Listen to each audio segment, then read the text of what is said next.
Hello everyone, welcome to class 12 physics classes. इस वीडियो का टॉपिक है electric field due to thin spherical shell. ये गॉस लॉ की एक एप्लीकेशन है। इसमें एक सेल है,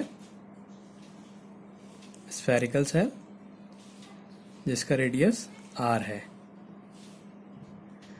इस सेल के लिए हमने इलेक्ट्रिक फील्ड फाइंड करना है। इसका पहला केस है एक्सटर्नल पॉइंट पे। अगर कोई पॉइंट है P जिसका डिस्टेंस इसके सेंटर से r है, r डिस्टेंस पे एक पॉइंट है P, यहाँ पे हमने इलेक्ट्रिक फील्ड की वैल्यू फाइंड करनी है। तो इसके लिए हम एक गॉसन सरफेस को कंसीडर करेंगे। तो सबसे पहले हमने एक गॉसन सरफेस कंसीडर करा, गॉसन स्फेरिकल सरफेस। तो consider a Gaussian spherical surface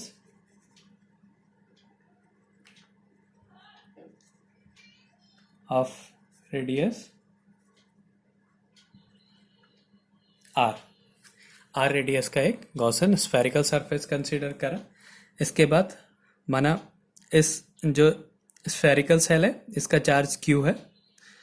तो हमें पता है कि जो net flux through this surface, इस सरफेस का जो नेट फ्लक्स होगा, माना यहाँ पे एक एरिया हमने कंसिडर करा ds।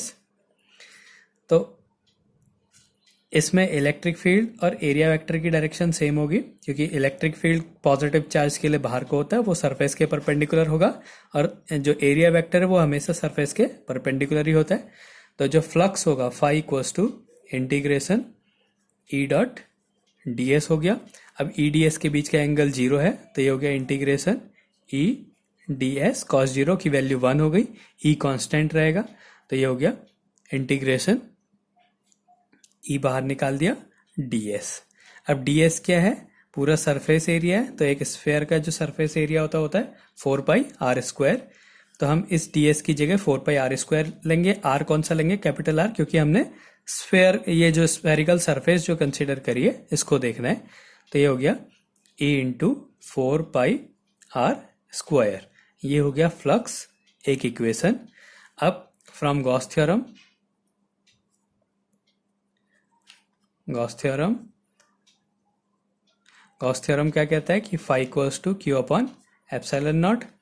Equation 2 from first and second. हमने सारी एप्लीकेशंस में एक ही तरीके से करना है। तो ये हो गया e into 4 pi r square equals to q upon epsilon naught. तो यहाँ से e की वैल्यू हो जाएगी 1 upon 4 pi epsilon naught q upon r square. ये एक फॉर्मूला हो गया। अब यहाँ पे हम एक सरफेस ले रहे हैं, तो हम इस q की जगह, जो हमने surface charge density q equals to sigma A होता है, तो हम इसकी जगह सिग्मा ए लिख देंगे।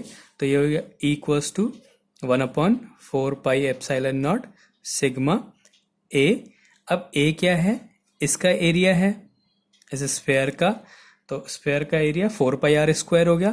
अब हम स्फेयर के लिए ले रहे हैं, इसलिए उस टाइम हम जो r है वो स्मॉल r लेंगे। यहाँ पे हमने गॉसन सरफेस के लिए लिया, यहाँ पे हम इस स्फेरिकल सेल के लिए लेंगे।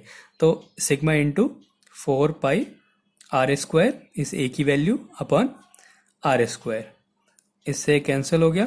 तो जो इलेक्ट्रिक फील्ड आ गया वो हो गया sigma r square upon epsilon naught r square. ये वैल्यू आ गई एक्सटर्नल पॉइंट पे। अब दूसरा केस, for point at the surface. अगर ये जो P जो पॉइंट है ये अगर सरफेस पे होगा, सेकेंड केस,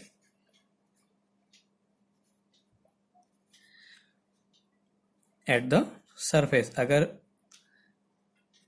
पॉइंट जो है वो सरफेस पे है, तो हम क्या करेंगे? हम गॉसन सरफेस उसी सरफेस पे ही कंसीडर करेंगे। तो उस केस में क्या होगा? जो कैपिटल R की वैल्यू है स्मॉल r के इक्वल हो जाएगी, क्योंकि स्मॉल r इस स्फेरिकल सेल का रेडियस है। तो कैपिटल R इस गॉसन सरफेस का, तो हमने इस गॉसन सरफेस को यहीं पे कंसीडर करना है, मतलब small r equals to capital R हो जाएगा। तो E की वैल्यू क्या हो जाएगी? E equals to sigma r square upon epsilon naught r square. तो इसको सॉल्व कर देंगे तो क्या आ जाएगा? सिग्मा अपॉन एप्सिलॉन नॉट आ गया, equals to sigma upon epsilon naught. ये आ गया सरफेस पे, और ये मैक्सिमम वैल्यू होती है इसकी। Third case, inside the spherical shell. मतलब इंटरनल पॉइंट पे, इंटरनल पॉइंट।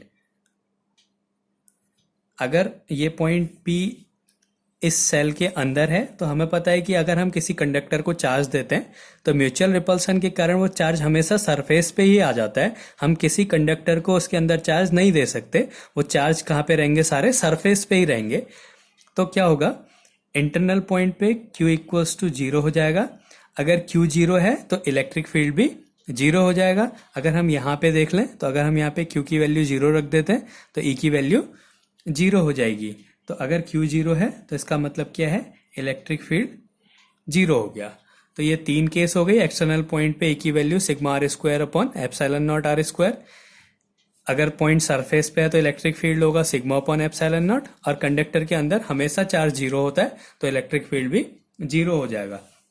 अगर हमें इसका ग्राफ बनाने को आए तो इसका ग्राफ इस तरीके से होता है, इलेक्ट्रिक फील्ड और डिस्टेंस के लिए। तो इसमें क्या है, अगर जो R है, पहला केस हम ये ले लेते हैं कि R, जो कैपिटल R है वो है less than R, capital R is less than R, तो उस टाइम इलेक्ट्रिक फील्ड क्या था, 0। तो ये वाला केस हो गया, capital R is less than R, तो यहां पे क्या होगा, इलेक्ट्रिक फील्ड 0 हो जाएगा। फिर क्या होता है, अगर इस केस के लिए R इक्वल्स टू R, तो वहां पे जो इलेक्ट्रिक फील्ड होता है वो मैक्सिमम होगा, तो इलेक्ट्रिक फील्ड एकदम पीक पे होगा। तो ये हो गया इलेक्ट्रिक फील्ड, पहले 0 था उसके बाद मैक्सिमम हो गया। फिर क्या है, E is inversely proportional to R square है, डिस्टेंस के इनवर्सली प्रोपोर्शनल है, तो फिर उसके लिए ऐसा ग्राफ बनेगा। ये केस हो गया E is inversely proportional to R square के लिए। और इस केस में क्या है, R is greater than R। ये 3 केस हो गए। R is less than R, electric field 0। यहाँ पे इलेक्ट्रिक फील्ड की value sigma upon epsilon naught, E जो है मैक्सिमम हो गया, इसकी वैल्यू होगी सिग्मा अपॉन एप्सिलॉन नॉट।